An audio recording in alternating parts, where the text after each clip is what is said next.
le professeur Omar Gassama. Je suis le président de la Société sénégalaise de colposcopie et de pathologie liées au papillomavirus.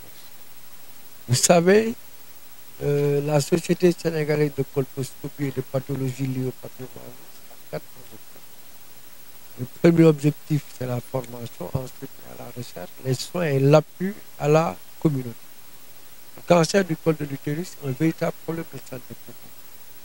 Chaque jour, il y a 4 nouveaux cas, il y a 5 nouveaux cas, chaque jour, il y a 5 femmes qui meurent. Octobre Rose est organisé pour dépister. Malheureusement, la majeure partie des femmes ne sont pas traitées. Donc, en collaboration avec le ministère de la Santé et de l'Action sociale, nous organisons cette caravane pour traiter toutes les femmes qui n'ont pas pu être traitées durant le mois d'octobre. Nous utilisons les différentes méthodes de dépistage du cancer du col. On refait l'inspection visuelle après application d'acide acétique. On utilise également le test viral HPV. En cas de test IVA positif, on fait de la colposcopie pour voir est-ce que la lésion est là ou pas.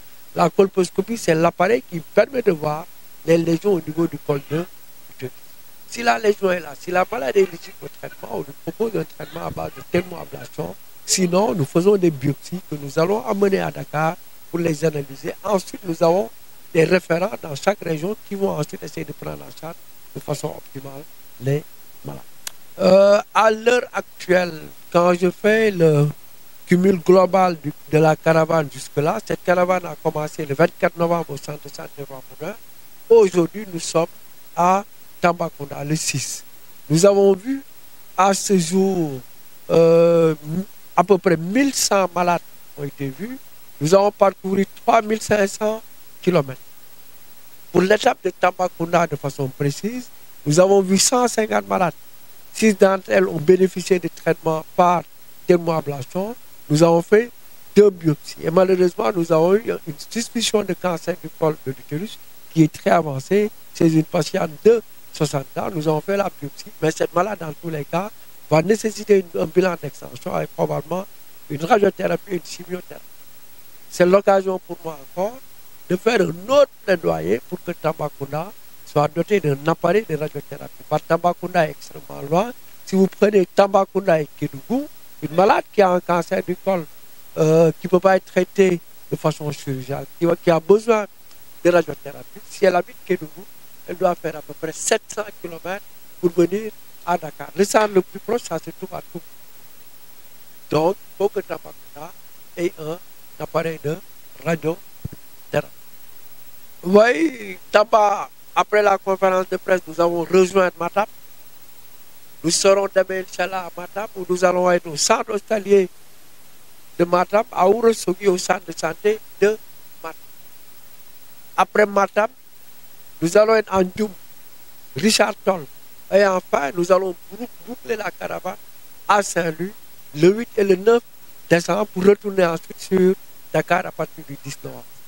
Il y a de grands experts. Parce que quand même, vous me permettez de rendre hommage à ceux qui nous ont permis d'être là, mes maîtres qui m'ont formé. Le professeur Jean-Charles Moreau et le professeur Hassan Diouf, qui nous ont appris la colposcopie et qui nous ont permis de former à l'heure actuelle plus de 100 colposcopistes. Le Sénégal peut se sentir fier. Ça, c'est grâce à l'université Cheikh Anta Diop. Je pense que dans la région Afrique, le Sénégal a le plus grand nombre de colposcopistes.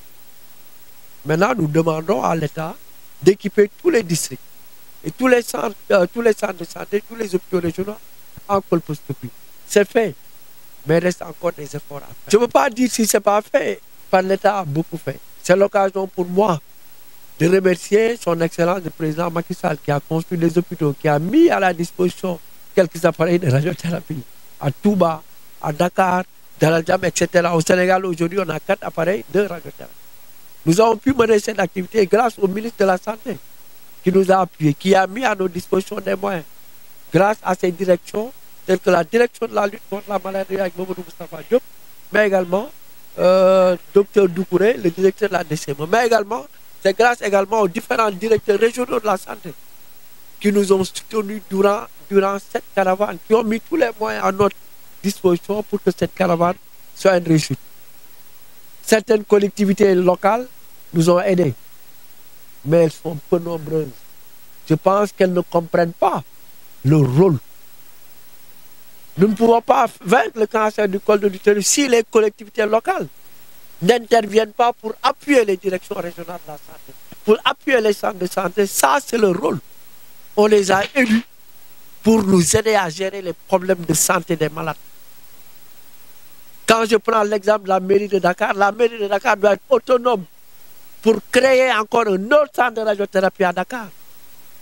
Il ne doit pas attendre l'État. L'État ne peut pas tout faire. Je suis le docteur Bayal Sissé, le directeur régional de la santé de Tambacounda. Effectivement, vous dire que plus que jamais encore, cette caravane qui vient de séjourner au niveau de la région de Tambacounda a fini de montrer que la solution est entre nous. À travers, en tout cas, cette caravane, 150 clientes ont pu être vues en un temps record, avec des résultats qui ont été véritablement donnés tout à l'heure par le président de la société de Colposco. Alors donc, c'est un grand moment pour nous,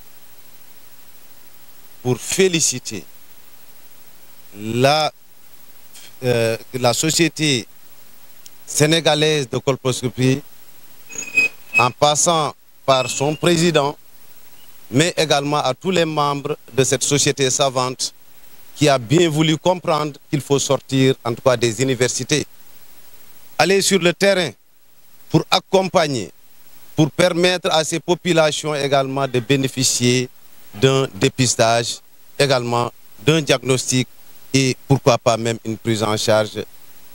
Véritablement, c'était un grand jour pour Tambacounda. Alors, ceci entre dans le cadre de la prévention de cette société même qui, depuis 2 ans déjà, au niveau de cette région de Tambacounda, a fini de sceller un partenariat en formant l'ensemble des sages-femmes sur le dépistage du cancer du col, en dotant les structures de santé en appareil de thermoablation. Et c'est important, parce que ça permettra à la sage-femme aussitôt, après avoir dépisté, de faire son diagnostic et de traiter les lésions précancéreuses. Merci à cette société et véritablement au nom de Madame la ministre de la Santé et de l'Action sociale, nous vous dirons merci. Si les mots pouvaient charrier aujourd'hui le sens qu'on leur donne, c'est juste vous dire merci. Alors donc, si je me rappelle les chiffres de l'année dernière jusqu'à présent par rapport au dépistage, plus de 5000 femmes dépistées dans la région de Tambacounda. 150 femmes déjà sauvées parce qu'il y avait des lésions précancéreuses qui ont été traitées ici dans la région de Tambacounda. Alors donc, on a évité à 150 femmes d'aller faire leur cancer du col. Je pense que ça, c'est important. Alors donc, l'appel que nous lançons aujourd'hui, c'est de continuer les dépistages au niveau des sages-femmes. Qu'elles continuent, en tout cas, les dépistages qu'elles sont en train de faire, mais également de donner les données également pour qu'on puisse véritablement les gérer, les utiliser, et également qu'on continue la formation des nouvelles sages-femmes, et surtout que ce soit appuyé par la vaccination. Effectivement, la vaccination, elle est là. Au niveau de la région de Tambacounda, nous avons plus de 155 unités de vaccination par rapport au cancer du col. Et récemment, nous avons noué, sur instruction de Madame le ministre, un partenariat fécond déjà avec l'école sénégalaise pour nous permettre d'atteindre cette cible au niveau d'adolescents au niveau des écoles. Et ça a démarré aujourd'hui. Beaucoup de filles ont bénéficié en cas de cette vaccination. Et il s'agira maintenant, le défi, c'est d'aller vers la deuxième dose et véritablement que pour qu'ensemble, on se dise à Tambacounda, 0 cas de cancer du col. Et pour cela, il faut de la prévention. Il faut le dépistage. Il faut le diagnostic et il faut également traiter. Tout à l'heure, on a parlé en tout cas de certains lésions qu'on a eu à biopsier. Certainement, nous attendons les résultats pour les accompagner véritablement, encore une fois, c'est une grande journée pour la région de Tambacounda. Occasion rêvée aujourd'hui pour remercier toutes ces sociétés, remercier également les autres partenaires tels que Rotary, mais également l'Université de Chicago, qui nous ont accompagnés par rapport à ces résultats tantôt